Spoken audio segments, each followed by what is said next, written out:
OMH 101 संप्रेषण तकनीकी की कक्षा में आप सभी का स्वागत है। मैं आपकी इंचार्ज, आपकी अध्यापक डॉक्टर नमस्या। आज आपके समक्ष अविकारी शब्दों के संदर्भ में चर्चा करने वाली हूँ। इससे पूर्व हमने स्वर और व्यंजनों का अध्ययन किया था और विकारी शब्दों का अध्ययन किया था, जिसके अंतर्गत हमने संज्ञा, सर्वनाम, क्रिया, विशेषण इत्यादि पर विचार किया था। वो विकारी शब्द थे, अर्थात जो लिंग, वचन, काल इत्यादि के परिवर्तित होने पर परिवर्तित हो जाते हैं, जिनमें विकार आ जाता है, परिवर्तन आ जाता है, उन्हें हम विकारी शब्द कहते हैं। और आज हम अध्ययन करेंगे अविकारी शब्दों का, जिनमें लिंग, वचन, काल इत्यादि का परिवर्तन होने पर भी कोई परिवर्तन नहीं होता। यदि हम अविकारी शब्दों को परिभाषित करें तो हम कहेंगे कि अविकारी शब्द वे शब्द होते हैं जो लिंग, वचन, विभक्ति, काल आदि व्याकरणिक कोटियों के प्रभाव से विकृत नहीं होते या उनमें विकार या परिवर्तन नहीं आता और वे सदा अपने मूल रूप में रहते हैं, जैसे यहाँ, वहां, धीरे, तेज, कल, अब, जब आदि। आपने प्रायः बोलते समय और लिखते समय देखा होगा कि यहाँ, वहां, धीरे, तेज, कल, अब, जब आदि में कभी भी कोई परिवर्तन नहीं आता, भले से आप किसी भी काल में या किसी भी तरीके का लिंग का और वचन का परिवर्तन वाक्य में, वाक्यांश में करते हैं। अविकारी शब्द 4 प्रकार के होते हैं: क्रिया विशेषण, संबंध बोधक, समुच्चय बोधक और विस्मय बोधक। क्रिया विशेषण: जो अविकारी शब्द क्रिया की विशेषताएं बताएं, उन्हें क्रिया विशेषण कहते हैं। जैसे धीरे धीरे, अंदर, कल, और, यहां, कुछ। अब हम पुनः अपने पिछले पाठ्यक्रम की ओर जाते हैं और याद करते हैं कि जब हमने विशेषण पढ़ा था, तब हमने जाना था कि संज्ञा और सर्वनाम की जो विशेषता बताता है, उसको हम विशेषण कहते हैं। तो जो क्रिया की विशेषता बताता है, उसे हम क्रिया विशेषण कहते हैं।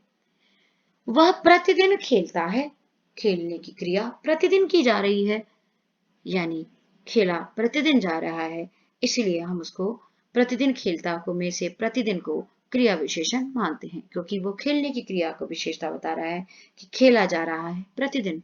सुमन सुंदर लिखती है, सुमन लिखती है कैसा? इस क्रिया की विशेषता लिखने की क्रिया की विशेषता है सुंदर, सुंदर लिखती है सुमन, सुमन लिखती है सुंदर, यानी सुंदर यानी कि क्रिया। कैसी क्रिया? सुंदर क्रिया है। क्रिया की विशेषता है कि लिखने की क्रिया सुंदर तरीके से की जा रही है। रमेश यहाँ रहता है, रमेश रहता है यहाँ, ये स्थान का वाचक है, स्थानवाचक क्रिया विशेषण है, यानी यहाँ रहता है। रहने की क्रिया कहाँ की जा रही है? यहाँ, यानी रहने की क्रिया का विशेषता को बताता है यहाँ। क्रिया विशेषण के भेद: स्थानवाचक, कालवाचक, परिमाणवाचक और रीतिवाचक। स्थानवाचक: जो अविकारी शब्द क्रिया के होने का स्थान बताते हैं, उन्हें स्थानवाचक क्रिया विशेषण कहते हैं।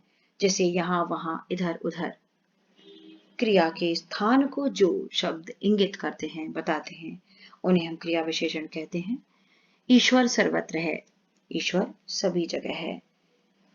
यहाँ, वहां, सर्वत्र इत्यादि ये जो भी शब्द हैं, ये स्थानवाचक हैं। इसके भी पुनः 2 भेद हैं। स्थितिवाचक: वे स्थानवाचक शब्द जो स्थिति को बताते हैं। भीतर आओ, बाहर जाओ या बाहर आओ, तो ये स्थिति का बोध कराते हैं कि आने की क्रिया बाहर होगी या भीतर होगी, स्थान में स्थिति क्या रहेगी।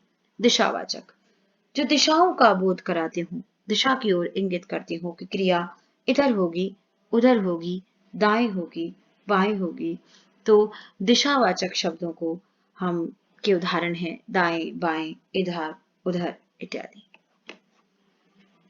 कालवाचक: वे शब्द जो क्रिया के होने के समय की सूचना देते हैं, उन्हें कालवाचक क्रिया विशेषण कहते हैं। जैसे अब, कभी, परसों, नित्य, प्रातः। इसके 3 भेद हैं। अब क्रिया किस समय पूरी की जा रही है, उस काल का भी को भी हम कहते हैं कालवाचक क्रिया विशेषण, यानी कितनी अवधि लगी, किस समय पे की जाएगी, क्या बार बार की जाएगी, तो ये सभी कालवाचक क्रिया के अंतर्गत आते हैं, जिसके 3 भेद हैं: समयवाचक, अवधिवाचक और बारंबारतावाचक समयवाचक। तुरंत आओ, अभी खाओ, खाने की क्रिया अभी करो।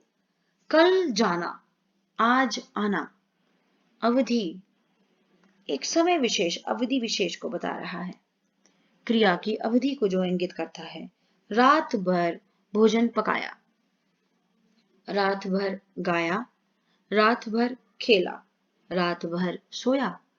दिन भर खेलो, दिन भर खाओ, दिन भर गाओ। नित्य जाओ, नित्य आओ इत्यादि। बारंबारतावाचक, जिसमें पता चलता है कि क्रिया बार बार की जाएगी, बार बार हो रही है। या जैसे मैं आपको क्लास में कहती हूँ, प्रतिदिन कक्षा में आइए, प्रतिदिन पढ़िए, प्रतिदिन गाइए, तो आपको पता चलेगा कि तुम्हें आपको गाने की जो क्रिया है वो प्रतिदिन करनी है। प्रतिपल गाइए या प्रतिपल पढ़िए भी इसी का सूचक है। प्रति मतलब हर बार, बार बार जो चीज की जाएगी, बार बार जो क्रिया की जाएगी, उसको हम बारंबारतावाचक कहते हैं। प्रतिदिन आइए, प्रतिपल जाइए या प्रतिपल सोइए, प्रतिपल खाइए। प्रतिपल शब्द का इस्तेमाल आप जिस किसी भी क्रिया के साथ करते हैं तो उस क्रिया की बारंबारता को आप घोषित करते हैं, उसकी बारंबारता को बताते हैं।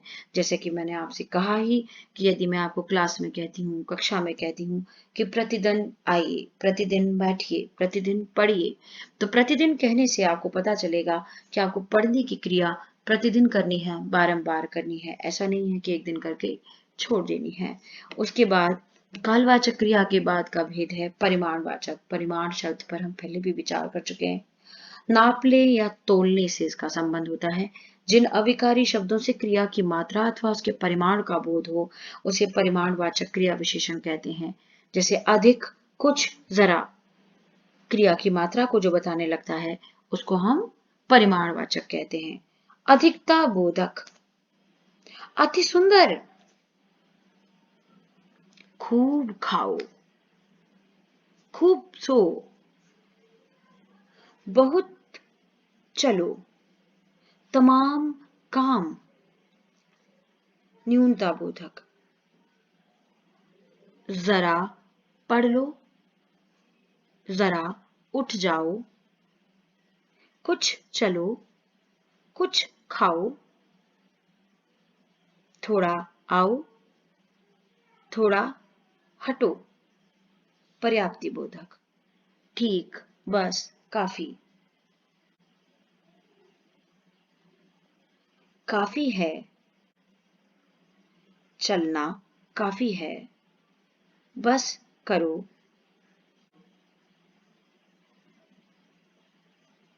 तुलना बोधक, इतना, उतना, घटकर, बढ़कर। जब हम तुलना करने लगते हैं, इतना मत दो, इतना खाओ, उतना मत खाओ, उतना काम करो। मुझे सीता से घटकर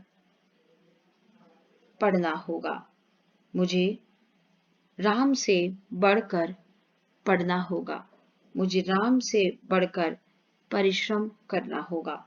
श्रेणी बोधक, एक एक कर, तिल तिल, बारी बारी, बारी बारी। श्रेणी बोधक मतलब एक के बाद एक जो श्रेणी बनती चली जाती है, उसको हम परिमाणवाचक क्रिया के अंतर्गत, श्रेणी बोधक के अंतर्गत रखते हैं।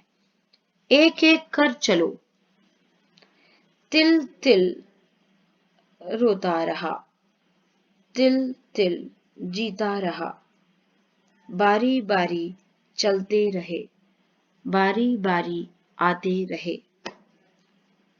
रीतिवाचक, जो अविकारी शब्द क्रिया के होने की रीति या विधि बताते हैं, उन्हें रीतिवाचक क्रिया विशेषण कहते हैं। जैसे जो निश्चय को सूचित करती हैं, बेशक आना, जरूर सुनो। किस विधि से क्रिया की जाए? जरूर की जाए। अवश्य सुनो, आपसे मैं कहती हूं मेरी रिकॉर्डिंग अवश्य सुनो। सुनने की क्रिया अवश्य, रीति क्या है, विधि क्या है? अवश्य। सचमुच आओ, सचमुच आया, आया, सचमुच आया। विधि क्या थी, रीति क्या थी, सचमुच। अनिश्चय, जिनमें संशय रहता है। कदाचित आया होगा, शायद चला होगा, यथासंभव आ रहा होगा। स्वीकार, सच, कहा। ठीक किया इत्यादि। निषेध, मत आओ, मत चलो, मत पढ़ो, मत खाओ। नहीं करो, नहीं उठो, नहीं बैठो इत्यादि। कारण, क्यों हंसे, क्यों रोए, किस लिए आए। जिन क्रिया विशेषणों से क्रिया के लिए यह इंगित होता है कि उन्हें किस विधि से किया जाएगा या कि उनकी रीति या विधि पता चलती है, इसलिए कहा किस लिए चले, चलने की क्रिया के लिए कारण पूछा जा रहा है। किस लिए चले, इसलिए करो। अवधारण, भर, मात्र, भी, ही, तो। पेट भर खाओ, मात्र पढ़ने से कुछ नहीं होगा। प्रकार, अचानक, धीरे, परस्पर, आप ही आप, मन से, फटाफट। तो ये प्रकार, बहुत सारे उदाहरण होते हैं प्रकार में। ये बहुत से हैं जो प्रयोग के आधार पर आप इन प्रकार के शब्दों का इस्तेमाल करते हैं। फटाफट खा लो, मन से चुन लो, आप ही आप सुन रहे हो, परस्पर बताओ, धीरे बोलो, अचानक आ गए इत्यादि। ये क्रिया की रीति और विधि को बता रहे हैं कि क्रिया किस प्रकार हो रही है, क्रिया की रीति क्या है, क्रिया की विधि क्या है, इसलिए हम इसको रीतिवाचक क्रिया विशेषण कहते हैं। अभी तक हमने क्रिया विशेषणों का अध्ययन किया। अब हम संबंध बोधक अविकारी शब्द पर विचार करेंगे। ये वह अविकारी शब्द हैं जो वाक्य के अंतर्गत एक शब्द का दूसरे शब्द से संबंध बताते हैं। वे शब्द जो संज्ञा सर्वनाम शब्दों से जुड़कर उनका संबंध वाक्य के दूसरे शब्दों से बनाते हैं, उन्हें संबंध बोधक अव्यय कहते हैं। वाक्य के दूसरे शब्दों से संज्ञा या सर्वनाम के संबंध को बताने वाले जो शब्द होते हैं उन्हें हम संबंध बोधक शब्द कहते हैं। जैसे बच्चे छत के ऊपर खेल रहे हैं, गाय पेड़ के नीचे छाया में बैठी है, स्वतंत्रता से पूर्व भारत में इतना भ्रष्टाचार नहीं था। स्वतंत्रता, भारत और भ्रष्टाचार के बीच के संबंध को बताता है से पूर्व। गाय पेड़ के बीच के संबंध को बताता है के नीचे, और बच्चे छत के बीच में जो संबंध है उसको बताता है के ऊपर। ऐसे सीता राम के साथ वन गई, सीता राम और वन के बीच के संबंध को स्थापित करता है के साथ। तो ये संबंध बोधक शब्द हैं। इनके हम पुनः दो भेद करते हैं प्रयोग के आधार पर, संबद्ध और अनुबद्ध। संबंध जैसे खाने के पहले, छड़ी के बिना, और अनुबद्ध संबद्ध वे होते हैं जो संज्ञाओं की विभक्ति के बाद आते हैं, और अनुबद्ध वे होते हैं जो संज्ञाओं की विकृति के बाद आते हैं। जैसे कई रातों तक जागा, रात संज्ञा में विकार आ जाता है, तो यह रातों, इन शब्दों के प्रयोग के बाद यह होता है कि संज्ञा में विकृति आ जाती है। जैसे कटोरे भर चावल दो, तो कटोरा जो शब्द था, संज्ञा थी, उसमें इस संबंध बोधक के कटोरे भर है ना, तो भर की वजह से तो कटोरा शब्द जो था, कटोरा संज्ञा जो थी परिवर्तित हो गई। तो अनुबद्ध संबंध बोधक में आपने देखा कि कटोरे भर चावल दो, तो कटोरे से जो कटोरा शब्द होना चाहिए वह कटोरे में परिवर्तित हो गया। तो संबद्ध और अनुबद्ध प्रयोग के आधार पर दो भेद हुए। हम पुनः एक बार जानते हैं इसको। संबद्ध संबंध बोधक वे जो संज्ञाओं की विभक्ति के बाद आते हैं, जैसे खाने के पहले, छड़ी के बिना। तो संज्ञाओं में विभक्ति आपने लगा दी, फिर उसके बाद आपने इस का प्रयोग किया। तो यह संबंध बोधक थे। अनुबद्ध संबंध बोधक में आप देखते हैं कि संज्ञाओं की विकृति के बाद ये शब्द आते हैं, जैसे कई रातों तक जागा, रात संज्ञा में विकार हो गया और वह रातों हो गया। ठीक इसी प्रकार कटोरे भर चावल दो, कटोरा संज्ञा में विकार हुआ और वो बदलकर कटोरे हो गया। तो ये भर शब्द के साथ कटोरे भर का इस्तेमाल हुआ, तो संज्ञा में विकृति आ गई, परिवर्तन आ गया, विकार आ गया। ठीक है। संबंध बोधक के भेदों में दूसरा बोध है अर्थ के आधार पर। यह पुनः 13 भागों में विभाजित होता है। कालवाचक पूर्व और बाद, स्थानवाचक बाहर भीतर, दिशावाचक ओर तरफ, सादृश्यवाचक सा जैसा, योग्य समान, भांति तरह, है ना, लायक तुल्य इत्यादि, तुलनावाचक सामने, अपेक्षा, आगे, बनिस्बत इत्यादि, साधनवाचक जरिए, द्वारा, मार्फत, सहारे इत्यादि, हेतुवाचक कारण, मारे, सर्दी के मारे ठिठुर रहा था। ठीक है। कारण, मारे, चलते, हेतु, लिए, निमित्त, वास्ते, खातिर इत्यादि, ये सभी संबंध बोधक के भेद हैं।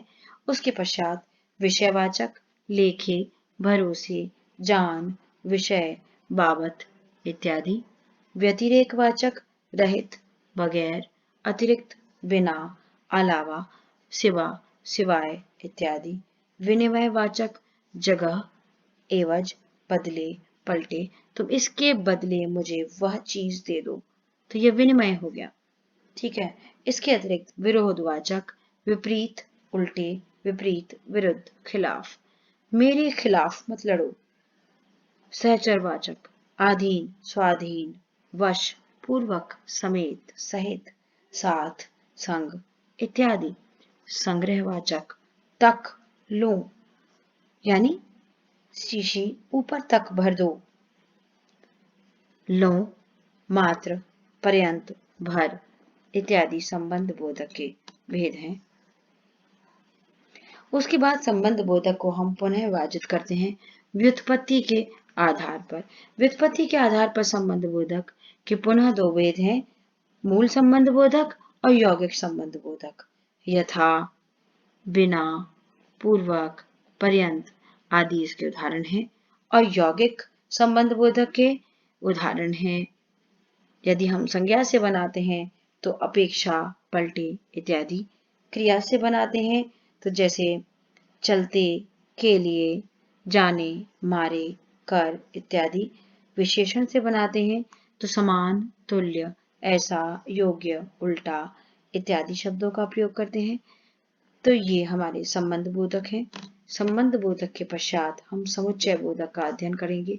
क्रिया अथवा संज्ञा की विशेषता न बताकर जो अव्यय एक पद अथवा वाक्य का संबंध दूसरे पद अथवा वाक्य से जोड़ता है उसे समुच्चय बोधक कहते हैं, जैसे और, एवं, तथा। समुच्चय बोधक। समुच्चय बोधक के भेद। समानाधिकरण समुच्चय बोधक, मुख्य वाक्य को जोड़ने वाला अव्यय समानाधिकरण समुच्चय बोधक कहलाता है। व्यधिकरण समुच्चय बोधक, जिन अव्ययों से एक या एक से अधिक आश्रित वाक्य जोड़े जाते हैं उन्हें व्यधिकरण समुच्चय बोधक कहते हैं। समानाधिकरण समुच्चय बोधक। समानाधिकरण समुच्चय बोधक के पुनः 4 भेद होते हैं, संयोजक, तथा, एवं, विभाजक, अथवा, चाहे।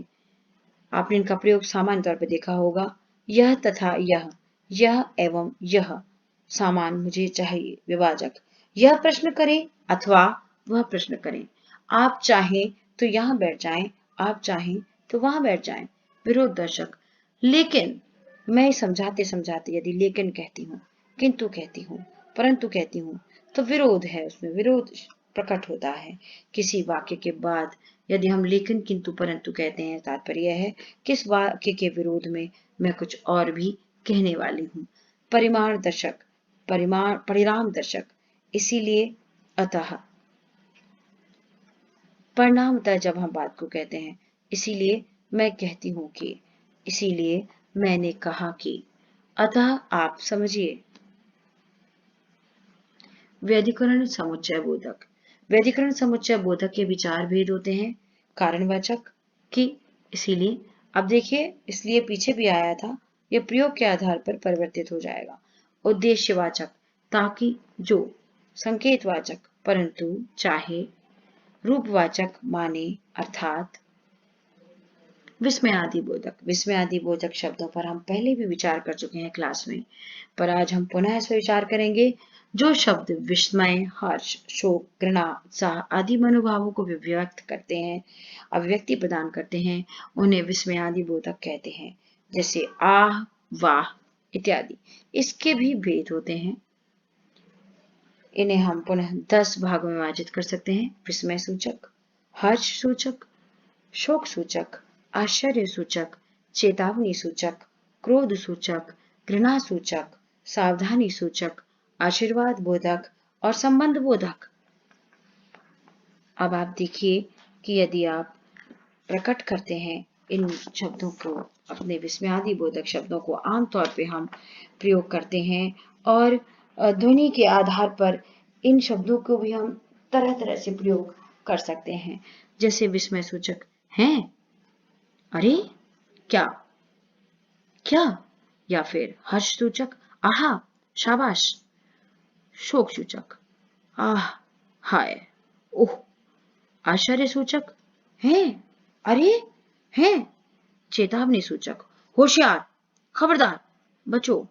क्रोध सूचक अबे, धत, चुप। घृणा सूचक छी छी, देख, धत। सावधानी सूचक खबरदार, होशियार, सावधान। उसके अतिरिक्त आशीर्वाद बोधक जियो, जय हो। संबोधन बोधक हे, अरे, ओ। आप देखिए कि ये सभी विस्मयादि बोधक वे शब्द हैं जो वाक्य में प्रयोग होने पर भी किसी भी प्रकार का इनमें परिवर्तन नहीं आता, चाहे फिर वो आपके लिंग, वचन और काल के आधार पर कितना भी वाक्य में अंतर आता रहे, लेकिन विस्मयादि बोधक शब्दों में कोई अंतर नहीं आता है। विस्मयादि बोधक शब्द जो होते हैं, उन्हें हम प्रयोग के आधार पर भी कई बार हम ऐसे वाक्यांशों को भी विस्मयादि बोधक के रूप में प्रयोग कर लेते हैं, जैसे कि जो है सो है, या फिर रामाश्रय, क्या नाम करके। जैसे कई लोगों का तकल्लुस, तकिया कलाम होता है कि वो कोई भी बात शुरू करने के पहले उन बातों को, उन वाक्यों को बोला करते हैं। तो उन वाक्यों का प्रयोग करने के कारण उनमें लिंग, वचन इत्यादि का परिवर्तन होने के बावजूद भी हम जैसे का तैसे ही बोलते हैं। प्रकार का कोई परिवर्तन लिंग, वचन, क्रिया इत्यादि के भी परिवर्तन होने पर भी नहीं होता।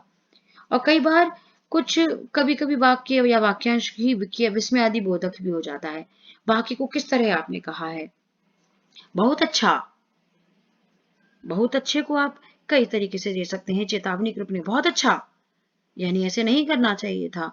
या फिर सावधानी, आप उसको हर्ष सूचक भी कह सकते हैं। जैसे बहुत अच्छा, किसी की तारीफ में भी आप कह सकते हैं क्या बात है, आप हर्ष सूचक में भी प्रयोग कर सकते हैं। धन्य महाराज, आशीर्वाद रूप बच्चे को भी दे सकते हैं। और सर्वनाश हो गया, ये भी विस्मयादि बोधक के अंतर्गत आएगा। तो ये सर्वनाश हो गया शोक का सूचक है। तो ये सभी वाक्यांश जो हैं विस्मयादि बोधक के अंतर्गत हैं। ये सभी शब्द जो हैं विस्मयादि बोधक के अंतर्गत हैं। आज आपने मेरे साथ अविकारी शब्दों को जाना है। यदि इनके संदर्भ में आपको कोई भी शंका किसी शब्द को समझने में रह जाती है, तो आप सर्वप्रथम जो गूगल क्लास पे मैंने संदर्भ ग्रंथ दी है उन्हें पढ़ लें। इसके अतिरिक्त मैंने लिखित मैटर भी आपको, लिखित सामग्री भी आपको दी है, उसको जान लें। तथापि तब भी आपको समझ में नहीं आता, तब आप मुझे बताएं, मैं आपको पुनः क्लास लेकर ये सभी चीजें, ये सभी शब्द समझाने का प्रयास करूंगी। धन्यवाद।